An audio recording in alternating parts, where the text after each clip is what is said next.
Here are some sample clips from the PT Garden Planning movie, Chapter 1, which consists of parts A, B, C, D, E, F, G, H, and I. This is a good place to start, since it gives you an idea of what is covered in parts A through I. In Chapter 1, my goal is to show you how to draw a plan of your garden. In the future, I will be writing other chapters in which I will cover how to design a garden, concentrating on how to sculpture the 3D space of the garden.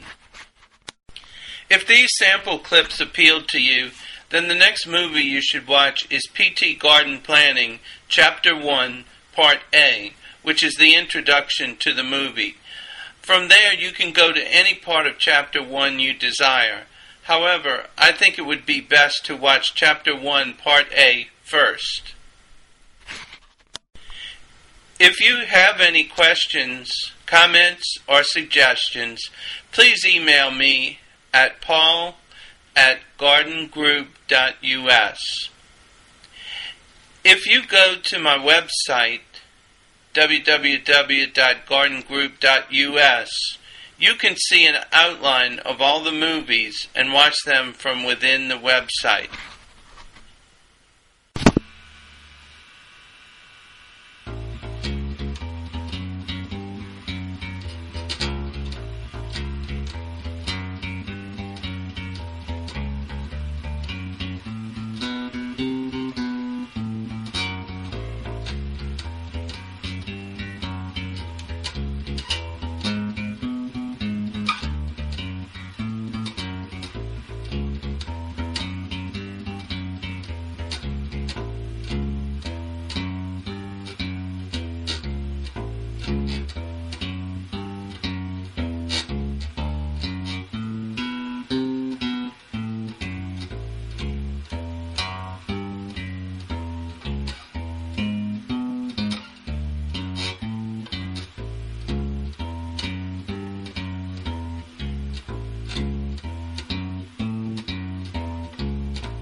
In order to determine your average step, do the following.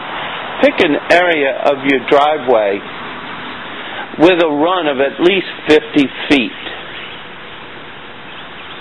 If necessary, you can use 25-foot length and then double your results. But it would probably be better if you use the 50-foot method.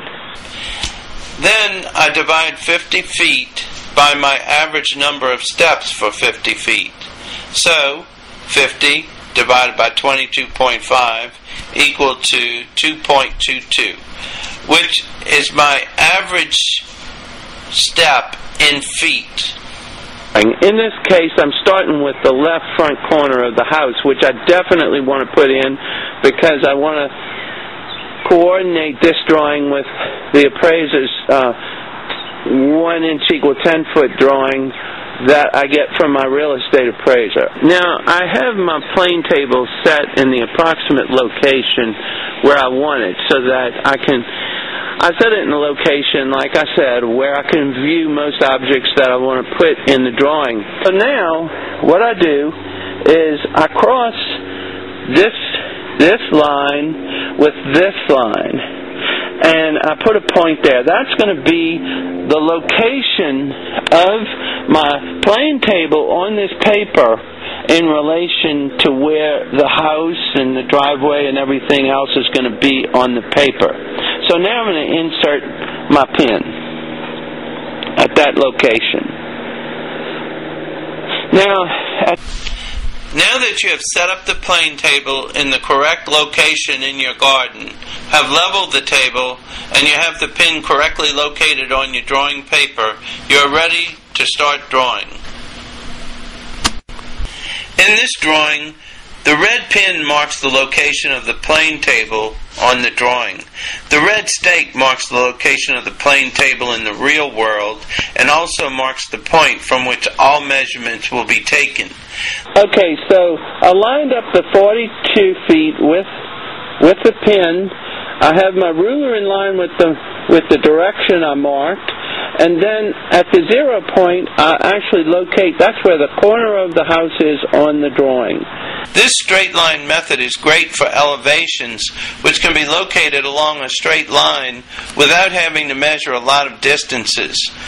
Your drawing should look somewhat like the drawing shown here, which is drawn to a 1 inch equal 10 foot scale. In order to make a clearer drawing, place a new piece of tracing paper over your rough drawing. Trace any object or line that you want to show. It helps to darken lines that indicate major objects,